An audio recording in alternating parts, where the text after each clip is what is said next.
Ahora Corazán cuenta con mejores opciones para pagar tu factura de agua potable. Puedes hacerlo a través de nuestro WhatsApp al 829-421-4444. Otra alternativa es el código QR. Lo encuentras detrás de tu factura. Recuerda, también marcando nuestro servicio automatizado al 809-582-4242, opción 2. Te enviamos la factura a tu email. Solicítalo en serviciocomercial@corazán.gov.do. Corazán, pensando en tu seguridad y la de los tuyos.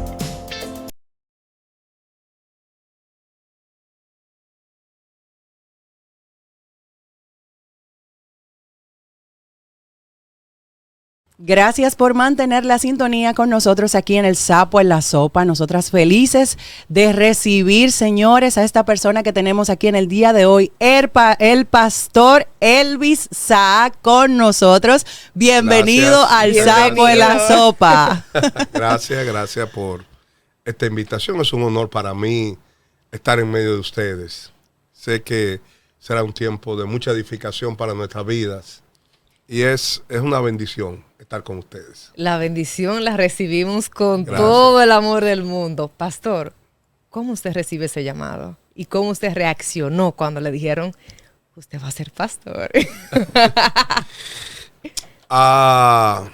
No me gusta llamarlo tanto un llamado, porque el llamado es algo que te dan la oportunidad de decir o no, sí o no. Te llaman y tú reaccionas, ¿no? Más bien yo me gustaría llamarlo una constitución, una vocación. Dios no me preguntó. Dios simplemente nos constituye en sus servidores, en Cristo Jesús. A través del tiempo, yo vine a los pies del Señor a la edad de 12 años, más o menos. O sea, tengo 58, ya te imaginas. A medida que fueron pasando los años, sí, yo recibí a la edad de 18, 19 años a una mujer que tiene un don profético, y ella, recuerdo que la fui a buscar para llevarla a mi casa porque había una reunión de damas, y ella me dio esa palabra profética de que yo sería pastor. No quiso correr en ese momento como Jonás. Pero yo tenía mis propios planes. Yo soy ingeniero industrial de profesión. Yo quería ser empresario. No me gustaba mucho la idea de ser pastor, de que la gente, tú sabes cómo critican a los pastores. Y yo prefería así servir al Señor y ser un pastor que trabajara en el ámbito secular. Ese fue mi propósito, mi plan de vida, hasta que, no sé si estoy tomando mucho tiempo, pero el Señor me fue llevando poco a poco. Pues me pusieron una vez a predicar, después me invitaban en diversos lugares. Todo se fue dando. El mismo Dios te va empujando, y no es que tú decides en tal fecha me dedico a ser pastor, sino que las mismas circunstancias, el mismo propósito, la providencia divina. Claro está, uno tiene que prepararse, estudiar la palabra del Señor, leer algunos libros que son de auxilio, de enseñanza, pero manteniendo la vitalidad, la esencia de las Sagradas Escrituras, que es lo más importante. Y ya cuando se fue dando todo, pues se inició la iglesia. Todo se va dando, pero yo sé que hay un momento clave donde usted tiene que sentarse con su familia, quizás que difieren de su religión, y decirle, miren, yo lo que voy a hacer es pastor. ¿Cómo asumió su familia ese rol? Yo trabajaba secularmente. Pusimos la iglesia, yo tenía una célula, lo que llamamos célula, un círculo de estudio, y un día empezamos con 2 personas, empezaron a llegar más personas, ya éramos 10, ya éramos 15, ya éramos 20.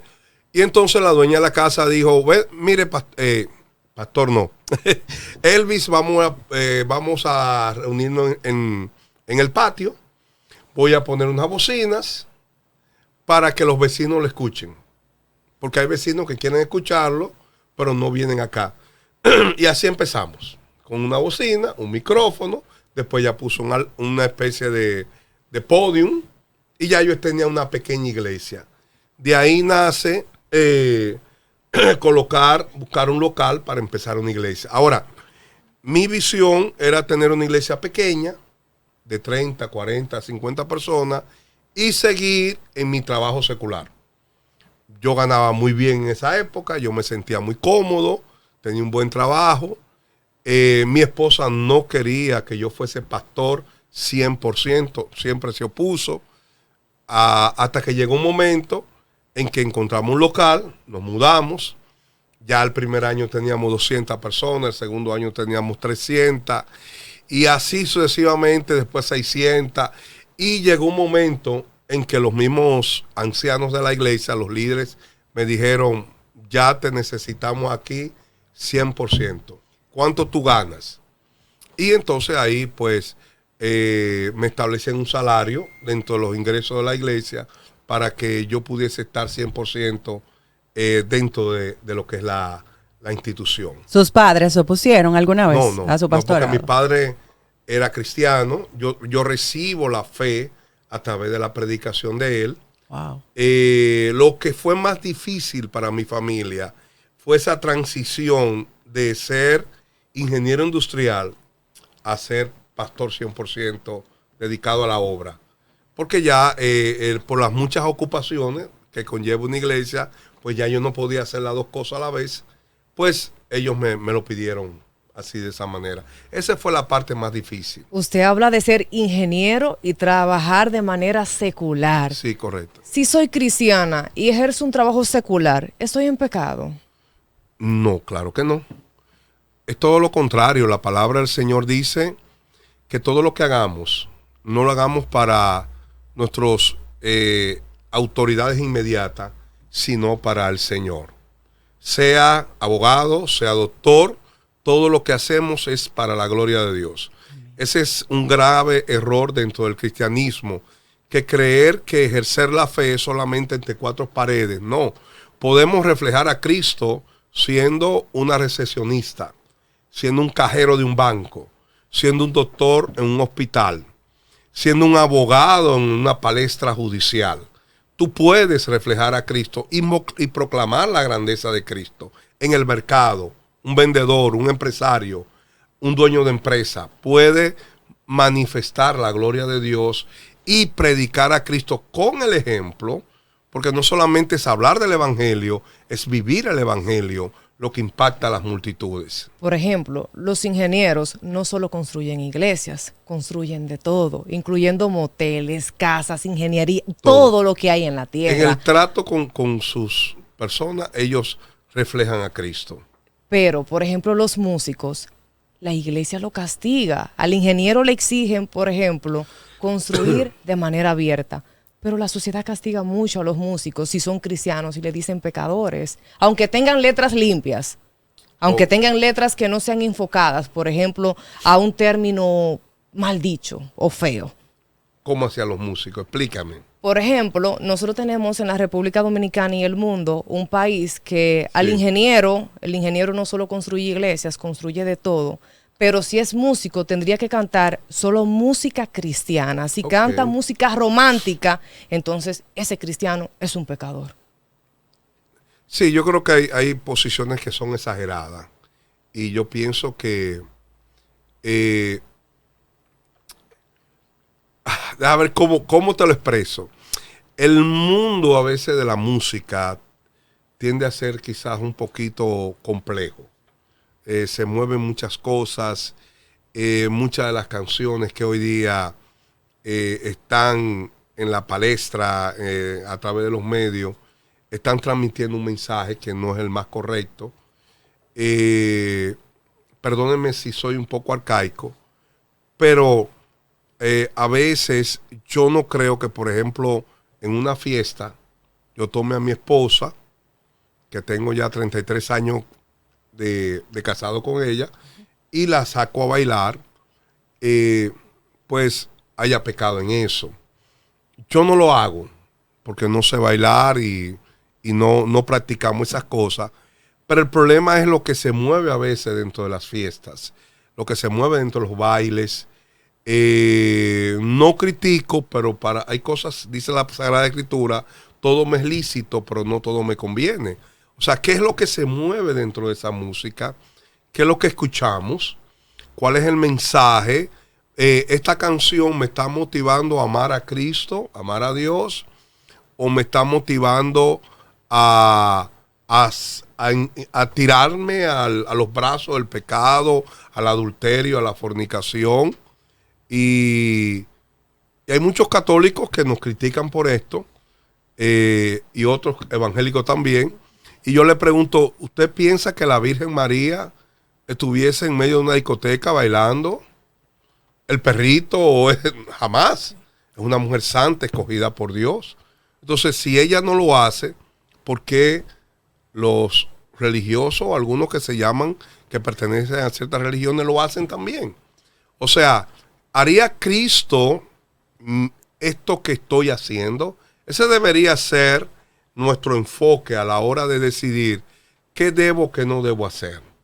Por lo tanto, es un poco complejo qué tipo de canción canta, porque si canta una canción al amor, no le veo nada malo al amor entre la pareja, ese amor sano, ese amor sin ningún tipo de ilegalidad, pero donde se canta la fornicación, al adulterio, a la infidelidad, a que ya yo me voy a liberar de ti, ese tipo de cosas, no creo que sea sano para nosotros escucharlo. Nosotros como cristianos sabemos que nuestro enfoque tiene que ser Cristo. Así es. Tenemos que ser cristocéntricos porque Él murió por nosotros, obviamente, por el perdón de nuestros pecados. Pero siempre se ha venido dando de que entre las religiones hay conflictos y hay problemas. Pero en el día de hoy nosotros tenemos un enfoque diferente. ¿Por qué nosotros como creyentes evangélicos siempre vivimos como en esa guerra entre nosotros cuando realmente el enfoque tiene que ser Cristo? ¿Por qué usted entiende que se da eso? Mira, yo creo que a nosotros nos hace falta diferir sin agredir. Y hay una palabra que se debe decir, por ejemplo, no estoy de acuerdo. A mi compañera le gustó, ¿le puedes repetir? Sí, diferir sin agredir. Por ejemplo, hay cosas que yo no estoy de acuerdo con mis hermanos los pentecostales o con los bautistas. Los pentecostales son lo que ahora conocemos como rabacucu y esa cosa. Exacto. Esa es una ala del pentecostalismo. Okay. Pero yo soy pentecostal de nacimiento. O sea, hay ciertas doctrinas que no son básicas. Nosotros le llamamos doctrina del segundo orden, que vamos a tener diversas opiniones. Y no por eso me da a mí el derecho, la prerrogativa de yo condenar y enviar al infierno a una persona que no opine como yo. Hay doctrinas que son básicas. La divinidad de Cristo, las 5 solas de la Reforma, la divinidad de Jesús, la fe como el medio que Dios usa para la salvación, la palabra de Dios, la Biblia como palabra de Dios, infalible, inerrante, solo a Dios la gloria. Esos tipos de doctrinas básicas, solo la fe, solo Cristo, solo la palabra, son las cosas básicas, ¿no? Que nosotros debemos entender, donde debemos coincidir. Ahora, pero en otras cosas, la forma de vestir, ¿cómo te digo? Que si tú usas pintalabio, que si tú usas pantalones, que si tú hablas en lengua, que si no hablas en lengua, que ya los dones pasaron, que todavía los dones tienen vigencia. Y vivimos condenándonos por cosas que no son realmente básicas. Por ejemplo, yo no estoy de acuerdo con o no son realmente el enfoque. Que no es el enfoque. Yo no estoy de acuerdo con el falso evangelio de la prosperidad. No estoy de acuerdo. Ahora, tú no puedes decirme que un pastor que crea en eso es un hijo de Satanás y que se va para el infierno. Porque yo conozco pastores de ese tipo de creencia que no son codiciosos. Están sinceramente equivocados. Están engañados, creen en algo que no es bíblico, pero son gente que no son codiciosos. Incluso conozco personas que no creen en esa doctrina y sí son ávaros. Y ellos son personas que lo han perdido todo por ayudar a los pobres. Entonces no podemos mandar al infierno a todo el mundo. Dios es el que conoce los corazones. Amén. Así Si es. creen en Cristo, creen en la salvación a través del sacrificio vicario de Jesús, ya es mi hermano. Se han arrepentido de su pecado. Así es. Pastor, clínicamente, científicamente, de acuerdo a las estadísticas, la mayor cantidad de enfermedades que han surgido últimamente es con relación a la comida chatarra, la mala alimentación, los refrescos, Coca-Colas, derivados, etcétera. Tanto así que han surgido nuevas enfermedades. Dentro de nuestras iglesias, nosotros, por ejemplo, castigamos de pecado a aquellos que venden cigarrillo y bebidas alcohólicas, pero no castigamos a aquellos que venden refresco, papitas, hojuelitas. Ambos matan. Entonces, ambos estarían pecando, o solo peque el que vende alcohol y el que vende comida chatarra no. Muy buena pregunta. Este es el pupitre caliente. Sí, está fuerte. Yo pienso que nosotros debiéramos concientizar a la gente de alimentarse correctamente. Y pienso que es una autocrítica dentro de las iglesias. Debiéramos dar la oportunidad a los que saben de la materia, como es a la nutricionista, ¿no? Que puedan hablarle al pueblo en cuanto a esto. Es nuestro deber cuidar este cuerpo, que es el templo del Espíritu Santo, porque así como el cigarrillo, pues, destruye nuestro cuerpo, también un poco de hocico de puerco, del no alimentarnos, sería una negligencia de nuestra parte, y yo creo que sí, que es un pecado, pero quizás nosotros debiéramos enfocarnos en concientizar a la gente, no decirle lo malo que lo hacen, sino cómo hacerlo bien hecho. Cuando la Quizás palabra... eso es lo que está más. Nosotros siempre nos enfocamos en atacar lo que la gente hace mal, pero nunca le enseñamos a hacerlo bien. Es que llega un momento que llego a la iglesia y me dicen que todo es pecado. Y si todo es pecado, entonces llega un momento que usted como cristiano se cuestiona y dice, papá Dios, ¿qué es lo bueno? ¿Cómo lo hago bien? Estoy llegando a un lugar donde pintarse es pecado, donde utilizar pantalones es pecado, donde darme un tinte en el cabello es pecado. Si juego pelota, pecado. Si canto, pecado. Si soy periodista y aquí no se habla del evangelio, pues pecado también. Pero soy periodista y no se aprobó el proceso que en la Cámara de Diputados porque se peleó, porque se defendió. Y llega un momento que tú dices, ¿y qué hago? Nosotros vivimos en la libertad de Cristo. Nosotros debemos vivir para Cristo. No es lo que no debo hacer, sino enfocarme en lo que debo hacer. Yo en mi vida no estoy generalmente enfocado en que si esto es pecado o no es pecado, sino enfocarme en lo que le agrada a Dios. Para mí no es una carga el no robar, porque ya está dentro de mis convicciones, de mi formación. Corrección con amor produce convicción, produce formación. Corrección sin amor produce legalismo. Es la diferencia. Por eso yo no robo, porque yo tuve un padre que me amó y me corrigió. Entonces eso produjo en mí una formación. Y ya yo no es una carga. La ley es una carga, pero la formación ya es parte de uno mismo. Y ya uno funciona y fluye de acuerdo a lo que somos. Entonces mi vida no está, para mí, por ejemplo, yo me siento mal cuando no oro lo suficiente, cuando no leo la palabra lo suficiente, cuando no busco su rostro como debo hacerlo. Eso es lo que a mí más me impacta. El verdadero arrepentimiento es aquel que dice, Señor, perdóname porque lo que hice te ofendió. No es que yo no quiero ofenderte porque tú después no me bendices o porque después van a pensar mal de mí. Esa no es la forma. Es Dios a quien yo estoy ofendiendo con mi pecado. Y es ahí que yo debo enfocarme. Una cosa es atrición y otra cosa es contrición. Atrición es el dolor porque me atraparon. Contrición es el dolor porque estoy ofendiendo a Dios. Usted sabe que ahorita hablábamos nosotras de que hay una voz que nos castiga mucho más que la que nosotros percibimos, que es el demonio, que es nuestra voz de nuestra mente, valga la redundancia. La conciencia. La sí. conciencia, exactamente. ¿Cuándo se da cuenta la iglesia de que necesita psicólogos, de que necesita trabajar de la mano amiga de ese personaje que tenemos en la sociedad? ¿Cuándo se da cuenta?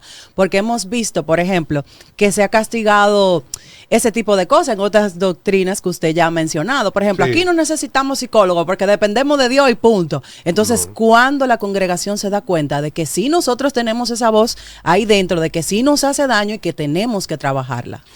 Yo sí creo en la aplicación correcta de la psicología, como la ciencia que estudia el comportamiento humano. Ahora, hay algunos de nuestros coetáneos pastores que atacan mucho a los psicólogos. En nuestra iglesia tenemos psicólogos que trabajan junto con aquellas personas que tienen necesidades. Hay áreas que nosotros los pastores no dominamos y que necesitamos el auxilio de un psicólogo. Alguno es un psiquiatra, otro un psicólogo. Pero lo que es incorrecto es la mala aplicación de la psicología.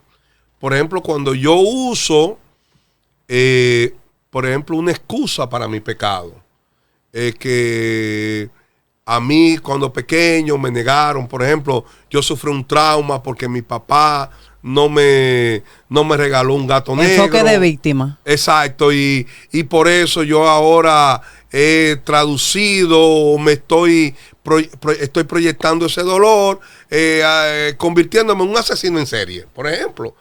Un caso disparatoso, pero algo así. La gente que quiere justificar su pecado por lo que otros le hicieron. Y entonces ahí es que la psicología, algunos psicólogos, no todos, porque hay muchos psicólogos cristianos, se han aplicado mal la psicología. El cristianismo, las Sagradas Escrituras, responsabiliza al hombre por su pecado. La cultura, la vana manera de vivir que heredamos de nuestros padres, las heridas y los traumas condicionan e influyen la conducta, pero no la determinan. Ahí que está. El hecho de que alguien me haya ofendido puede influenciarme para que yo sienta resentimiento y para que yo lo critique.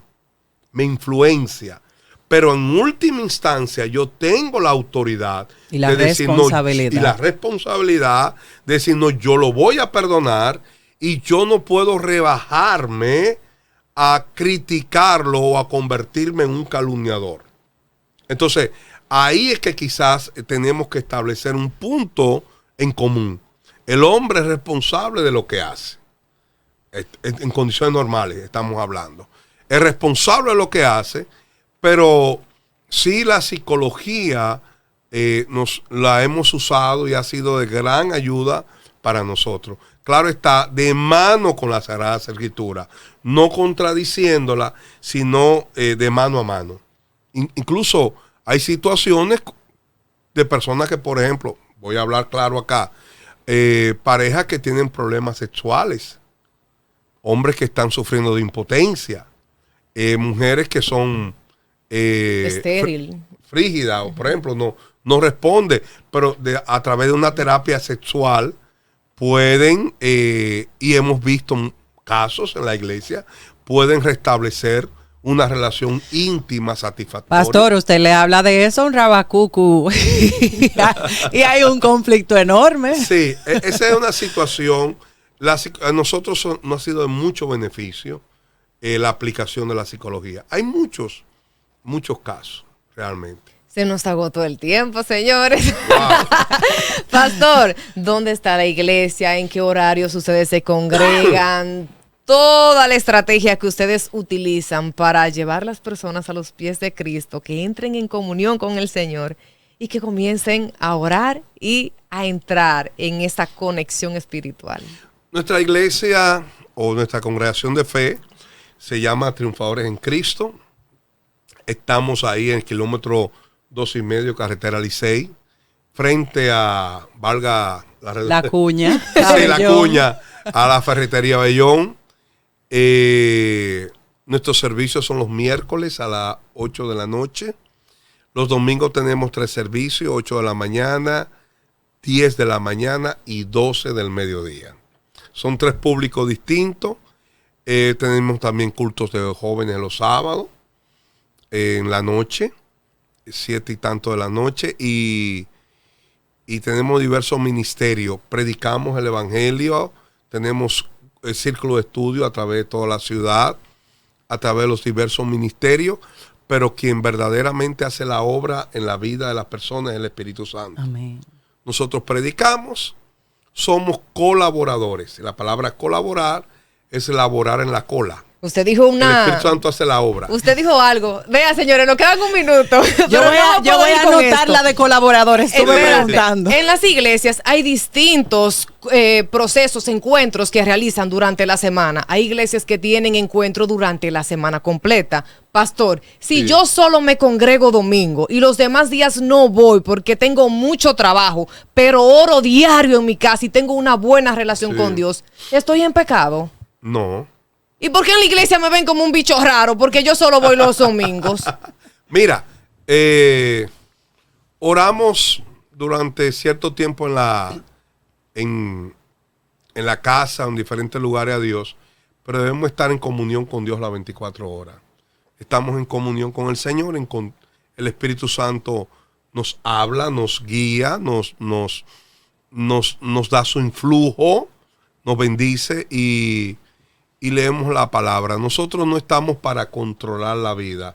La iglesia no es un campo militar. La iglesia es una familia. Yo le digo a la gente, yo no quiero miembro, yo quiero una familia. Porque un miembro llega a la iglesia y dice, mira, aquí hay agua, aquí no están suapeando.